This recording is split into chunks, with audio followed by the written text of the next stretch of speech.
지루해도 시청하면 늘어가는 코인 경제 지식 출발! 안녕하세요, 찰리브라입니다.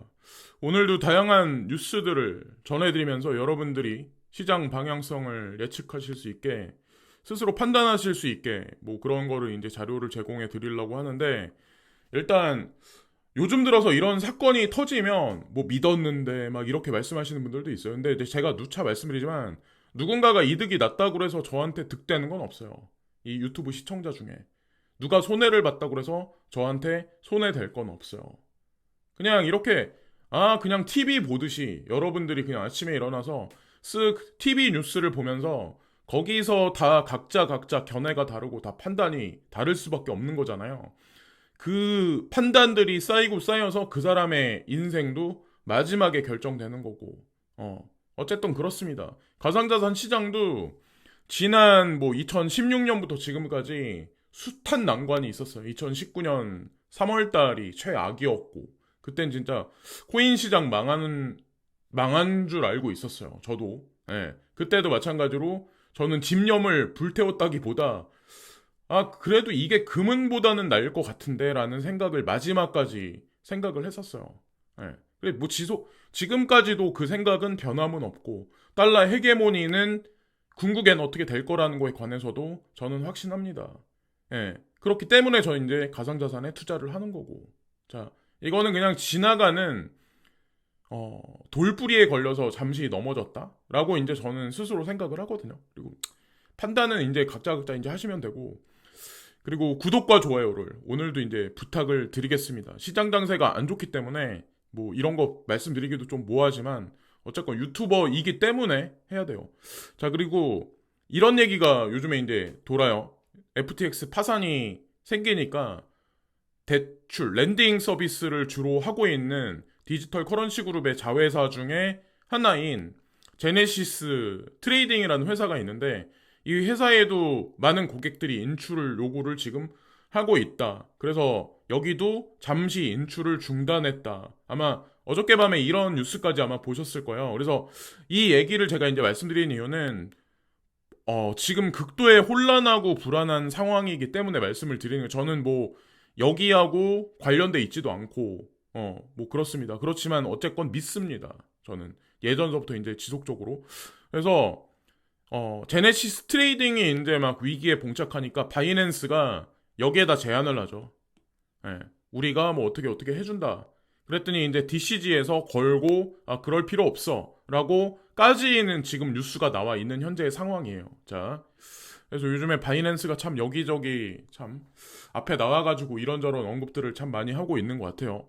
비단 1년 전만 해도 많은 사람들이 코인베이스나 FTX 추종자들이 상당히 많았었어요. 그리고 바이낸스는 망한다고 했던 사람들이 상당히 많았었죠. 거의 아마 대부분이었을 거라고 이제 저는 생각을 합니다. 그래서 하여튼 사람 앞일도 모르지만 코인 시장도 그래요. 예. 여러분, 사람들이 밈코인이다, 사라진다라고 말했던 도지코인을, 자, 테슬라, 앨런 머스크는 그것을 가상자산의 대표 격으로 두고, 자, 가상자산 지갑을 발표를 하고, 그게 또 바이낸스와 연결돼 있고, 이럴 거라고 예측했던 사람이 단 한 명이라도 있었을까요? 예. 시장이 이렇다는 거죠. 하여튼 그래요. 그래서 그레이스케일이 자매회사인 제네시스 글로벌 캐피털의 철수 중단에도 불구하고 평소처럼 뭐 그냥 운영하고 있어. 우리는 뭐 괜찮은데? 이런 얘기를 했다라고 이제 이 얘기가 나왔습니다. 그리고 이런 FTX 파산 소식이 수면 아래로 가라앉으려면 아마 한동안 시간이 아마 몇 주 정도 분명히 걸릴 거예요. 그래서 파산으로 인해서 여기 보면은 길리브랜드 최후의 스테이블 코인 법안이 올해 여전히 나타날 수 있다고 말하고 있습니다. 그래서 뭐 언제가 될지 모르겠지만 분명히 정치권에서 뭔가를 규제안을 발표를 할 것 같다. 뭐 이런 얘기가 지금 이분이 이제 언급하신 것 같고, 그리고 여기 보면 FTX 붕괴 때문에 국가의사당에 대한 더 많은 규제 요구를 촉발할 수 있다. 전 미국 증권거래위원회 집행부장, 집행부장이 한마디 나와서 이제 코인데스크하고 인터뷰를 진행한 것 같아요. 근데 이분이 이제 말씀하신 게 CFTC와 SEC 증권거래위원회 의회에 디지털 자산 규제에 대한 명확한 지침을 설정하고 두 기관 간의 업무 부담을 촉구했다. 그러면 예전에 게리 겐슬러가 추임새만 던진 게 거기서 끝나는 게 아니라 이게 아마 두 개로 확실하게 명확성으로 갈라지는 거죠. CFTC 상품과 SEC 증권. 기존에는 SEC 게리 겐슬러가 의장이니까 그분이 나와서 비트코인은 어떻다, XRP는 어떻다라고 말을 이렇게 저렇게 바꿔가면서 명확하지 않은 그런 언급을 했었는데 이번 사태로 인해서 이게 조금 더 한 스텝 올라가는 그런 게 되지 않을까라는 생각을 합니다. 자, 어쨌건 코인데스크에 이 뉴스가 나왔기 때문에 저는 인용해서 말씀드리는 거고 특히나 이거 요즘에 이제 바이낸스에서 얼마 전에 자, 보세요. USDC를 BUSD로 다 전환해 버리죠. 이러면서 스테이블 코인 전환으로 30억 달러가 감소했다. 이 얘기. 근데 BUSD와 자, 루나와 루나클 루나클 그리고 여기에다가 FTT는 생존해 있다. 이거를 뭐라고 설명해야 될지 뭐 결론은 뭐 여러분들 스스로가 하시면 전 될 거라고 생각합니다. 자, 그리고 아부다비 바이낸스 금융 서비스 허가 승인 이코노미스트의 비판 뭐 이렇게 뭐 닥터 루비니 교수가 바이낸스 무슨 일 생길 거다. 핵폭탄이다. 시한폭탄이다. 이런 발언을 했는데 뭐 지금 현재 FTX 파산 사건이 나오니까 당연히 이 사람 저 사람들 나와서 더 불안감을 부추길 수밖에 없는 현재의 사태죠. 뭐 지금 현재. 그래서 어쨌건 바이낸스는 지금 아랍권으로 지속적으로 계속 확장하고 있는 현재 와중이다. 뭐 이게 왜 그런지 거기다가 영국에도 아마 제가 알기로는 들어갔다고 뉴스가 나왔던 걸로 알고 있는데 영국에도 라이센스를 신청했는데 바이낸스랑 XRP가 같이 신청했다. 뭐 승인됐다라고 얘기가 나왔던 것 같아요. 지나가는 김에 이제 말씀드리는 거고 비트코인에 관한 예측을 팀 드레이퍼 이분이 이제 말씀하시는데 2023년 25만 달러까지 비트코인 가격 예측에 대해 여전히 긍정적이다. 지속적으로 계속 긍정 희망회로를 이분은 근데 예전서부터 이분은 희망회로를 계속 돌리셨어요. 저같이 이 크립토 시장의 이제 막시멀리스트 현물 경제는 무너지고 결국 가상자산이 엄청나게 자산으로 등극될 거다.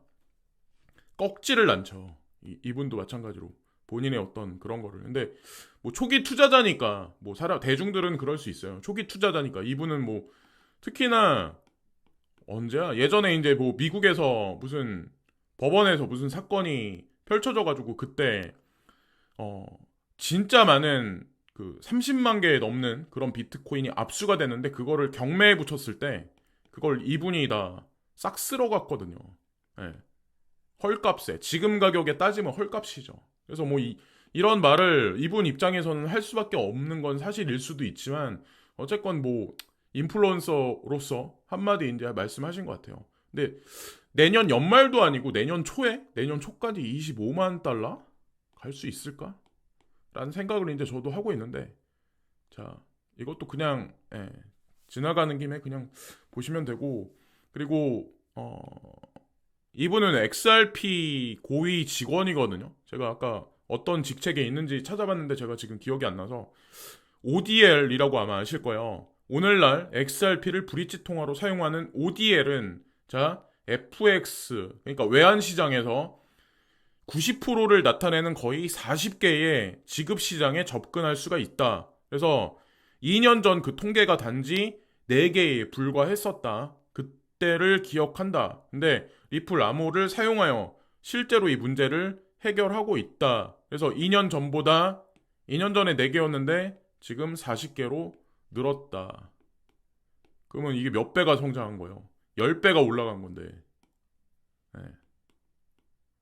가격은 터무니없이 안 좋긴 하지만 그래서 대중은 이럴 수밖에 없어요. 이 얘기를 근데 XRP사 직원이 하니까 가격은 움직이지 않는데 뭐 그렇지만 이거 한편에서는 긍정적인 이제 뭐 발언을 하는 사람도 있고 이거 아주 흥미로운데? 이렇게 말하는 사람도 있고, 뭐, 다 각자 각자의 판단인 것 같아요. 근데 다만 중요한 건, XRP를 소액을 투자를 하면서 여기서 극도의 희망회로를 돌리시는 분들도 있어요. 근데 이 분들 중에 결국에는 큰 수익 나는 사람은 저는 극소수라고 생각을 합니다. 앞으로도 아마 소송 결론이 나기 전까지도, 날 때까지 아마 별의 별일이 다 있을 거예요.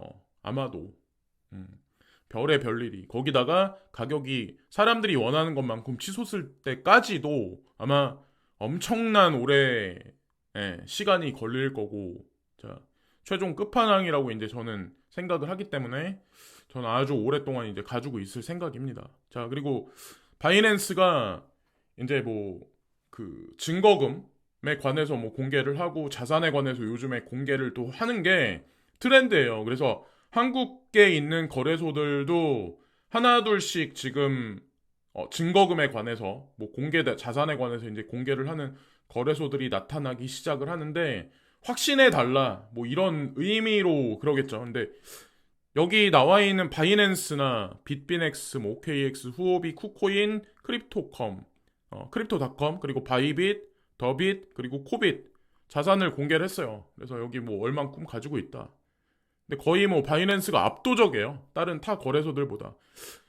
여기 코빗 거래소는 국내 거래소 중에 유일하게 지금 공개를 한 것 같고, 다른 거래소들도 아마 추후에 이제 공개를 서서히 하기 시작을 하겠죠. 근데 여기 나와 있는 거래소들은 우린 지금 이렇게 하고 있어. 투명해. 이런 걸 이제 발표를 한 것 같고, CG가 이제 지금 뭐라고 얘기를 하냐면, 뭐, 8개 뭐 투자거리에 딜을 했는데, 이거 다 뭐 작은 어마운트야.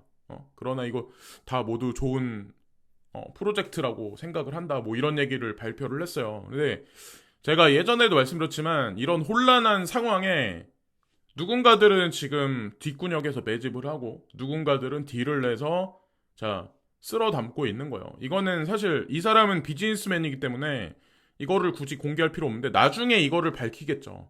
8개의 어떤 그 투자거리에 관해서 밝히긴 하겠죠. 근데 그러니까 적대적 M&A 했던 지금 현재 크립토 시장뿐만 아니라 앞으로는 주식 시장하고 관련되어 있는 많은 기업들도 그렇게 될 것 같고 특히나 이제 금융 시장들 있잖아요. 금융 시장, 은행권, 한국의 주식 시장도 마찬가지고 이런 일이 아마 제가 생각했을 때는 2023년서부터 벌어지지 않을까라는 생각을 합니다. 은행들도 서서히 통폐합되기 시작해서 저축은행부터 사단이 나고 이금융권에 있는데도 서서히 어떤 이 압박이 들어가서 결국에는 대형 은행들이 다 먹지 않을까라는 생각을 합니다.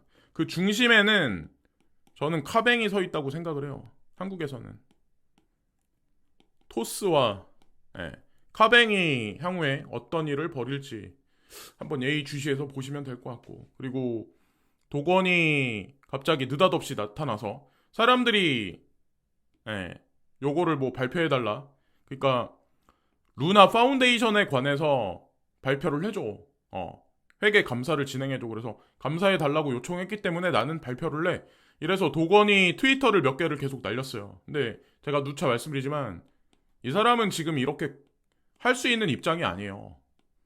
과연 인터폴이 진짜 찾지 못하기 때문에 이 사람이 지금 법적인 제재를 받지 않을까?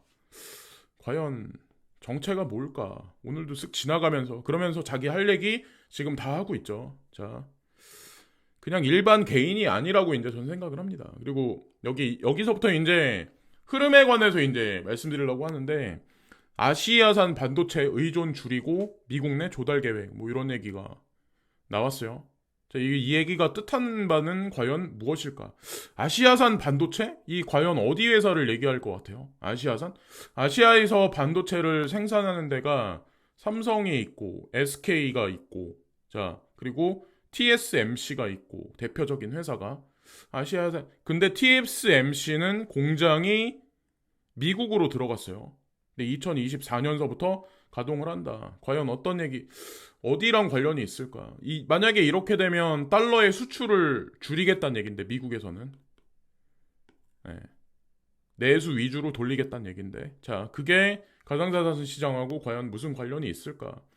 센스가 있고 배경 지식이 있는 사람은 여기서 아마 캐치를 할 것 같고, 못 하시는 분들은 모르실 것 같고, G20 공동성명, 통화정책 긴축 속도 적절히, 그래서 강력한 금리 인상보다는 조금 누그러지는 금리 인상이 하반기부터 내년 초반까지는 이어질 가능성이 상당히 높아지는 현재 시점이다. 왜냐면 FED에서도 그런 식의 기조 발언을 했었고, G20까지 공동성명으로 이런 얘기를 했단 얘기는 이거는 바뀌지는 않을 거예요. 통화 긴축 속도 적절히, 그래서 과격한 금리 인상보다는 조금 누그러지는, 힘을 빼는 금리 인상. 금리 인상을 멈춘다는 의미는 절대로 아니라는 거를 오해하시면 안 될 것 같고, 그리고 FTX 파산 후폭풍 확산, 코인 업체들 고객 뭐 안심시키러 안가니 뭐 이럴 수밖에 없죠. 지금 제가 보니까는 뭐 이런 상황에서 아마 자금력이 없는 그런 회사들은 아마 다, 제가 보기엔 코인사도 그렇고 거래소들도 그렇고, 서서히 정리가 되지 않을까라는 생각을 합니다. 그리고 영국 물가 뭐 11.1% 상승했다. 41년 만에 뭐 최고치. 영국의 지난달 물가 상승률이 41년 만에 가장 높게 나타났다. 만약에 금융위기가 발생된다. 뭐 만약에, 그러면 영국과 어디일까요? 영국과 유로존이 될 가능성이 상당히 높다라는 생각을 더 이제 합니다. 자, 그냥 짧게만 말씀드릴게요. 방송이 너무 길어지니까. 그리고 저축은행 자본력 5년 만에 최악, 깊어지는 양극화 골짜기. 그래서 BIS 자기자본 비율을 못 맞히는 그 퍼센테이지가 어느 정도나 되냐면 20%예요. 이 20%는 상당히 취약해요. 그래서 제가 근데 이 20%가 BIS를 맞추기 위해서는 대중들한테 엄청난 금리를 발표할 수밖에 없어요. 시중 은행들보다. 그러니까 당연히 사람들은 그거를 보고 돈 조금이라도 더 이자 수익을 나기 위해서 여기 몰려갈 수밖에 없죠. 그러나 엄청 취약하다는 거죠. 만약에 파산까지 가서 내 돈을 못 찾을 수도 있다는 거를 생각을 하면서 그러니까 은행에 돈을 맡기실 때는 그것까지 이제 생각을 해야 된다는 거죠. 지금 시점에. 늦기 전에. 그리고 머스크 자신 비판한 트위터 직원 뭐 줄줄이 숙청 뭐 이런 얘기가 나왔는데, 여기 보면은 표현의 자유 절대론자를 자처하는 머스크는 트위터 인수 동기 중 하나로 표현의 자유를 꼽은 바 있다. 그러나 직원들은 정작 머스크 트위터 정책에서는 표현의 자유를 찾아볼 수 없다고 꼬집었다. 그래서 이 얘기를 블룸버그가 전했다. 머스크가 트위터를 인수한 이유가 과연 뭘까요? 진짜 대중의 표현의 자유를 위해서 이거를 했을까요? 자, 지나가면, 그래서 그냥 뭐 누가 트윗을 올렸는데 아주 단시간 만에 그냥 잘라냈다고 하더라고요. 우리랑 서양인들하고 동양인들하고 정서가 아주 많이 달라요. 그러니까 영어는 yes냐 no냐 중간이 없잖아요. 사람들 성향도 그래요. 일할 때 잘하는 사람은 극도로 챙겨주고 더 해주고 팍팍팍팍 해주고, 못하는 사람은 지켜보지 않아요. 그냥 해고. 자, 한국은 그러진 않죠. 자, 영국 물가 상승 더 심해졌다. 뭐 10월 물가 상승 뭐 이렇게 나왔는데, 이 아까 말씀드린 거의 연장선인데, 코로나19와 푸틴 우크라이나 침공 탓이야. 대중들은 이거 안중에 없어요. 나 힘들어, 인플레 때문에. 정부 너네 뭐 하는 거야? 이러면 어떻게 돼요? 민중봉기. 으쌰. 이게 제가 봤을 땐 아마 유로존에서는 영국을 비롯해서 민중봉기가 한동안은 일어나지 않을까라는 생각을 합니다. 공권력의 강화가 들어갈 거고, 그리고 캐시우드, 자, 아크 인베스먼트, 캐시우드 비트코인 폭락에도 투자 지속 GBTC 뭐 약 37억 원 매수했다. 이 얘기. 사람들이 댓글 보면 대부분 다 욕을 해요. 욕을 하는 사람들이 거의 한 90%. 지금 현재 대중 심리는 이렇습니다. 자, 그리고 트럼프 대통령이 미 다시 위대하게 트럼프 대선 제도전 강행. 그래서 15일 날 중요한 걸 발표하겠다고 얘기를 했는데 발표를 했어요. 트럼프 대통령이. 근데 여기 미국 다시 위대하게라고 써있죠. 이 얘기는 뭐예요? 내수, 자국 우선주의. 네. 제가 계속 예상을 하는데 미국은 트럼프가 다음에 만약에 길을 잡으면 이번에 상원 하원이 뭐 달라졌지만 뭐 공화당과 민주당으로 이렇게 갈라지긴 했지만 한쪽으로 치우치는 게 아니라 그것도 또한 정책 수립하는데 좀 약간 걸리는 그런 부분이 많을 수밖에 없고 추후에 만약에 트럼프 대통령이 대선이 된다면 아마 이것도 또한 미국의 경제에 찬물을 끼얹는 그런 여파가 아마 있을 가능성도 상당히 높습니다. 자국 우선주의, 달러 수출을 금지한다, 내수를 돌리겠다, 인플레이션 상황에서 내수를 돌린다. 자, 그리고 여기 프랑스 마크롱 중국의 우크라이나 전쟁 중재자 역할을 촉구한다. 내년 초 중국 방문할 거. 자, 독일에 이어서 프랑스도 유로존의 두 개의 강대국이 다 이런 식으로 중국 쪽으로 지금 치우쳤어요. 미국에서 이쪽으로. 제가 예전에도 쓱 지나가면서 언급한 적이 있었을 것 같아요. 근데 마크롱은 내년에 들어갈 거다. 근데 중국에 부탁을 하는 게 아니라 미국에 기존이라면 미국에 부탁해야 되는 게 아닐까요? 자, 어쨌건 이거는 그냥 흐름을 보시면 돼요. 자, 지금 현재 하여튼 뭐 아주 혼란한 카오스 상황에 지금 패러다임의 전환기라서 많은 사람들이 예측하듯이 흘러가지 않고 있는 현재의 상황입니다. 여기서 중심을 잡고 지금 현재 벌어지는 일에 관해서 미디어의 피리 부는 사나이를 쫓아가기보다 과연 전 세계 통화 시스템과 정치, 경제, 지형도는 과연 어떻게 변하는가, 그리고 그것과 가상자산 시장은 과연 어떻게 연결돼 있나, 여기서 결론을 도출하는 사람이 결국 승자가 되고 흔들리지 않을 겁니다. 자, 여기까지만 말씀드리면서 오늘 방송도 마치겠습니다. 자, 오늘도 좋은 하루 되세요. 감사합니다.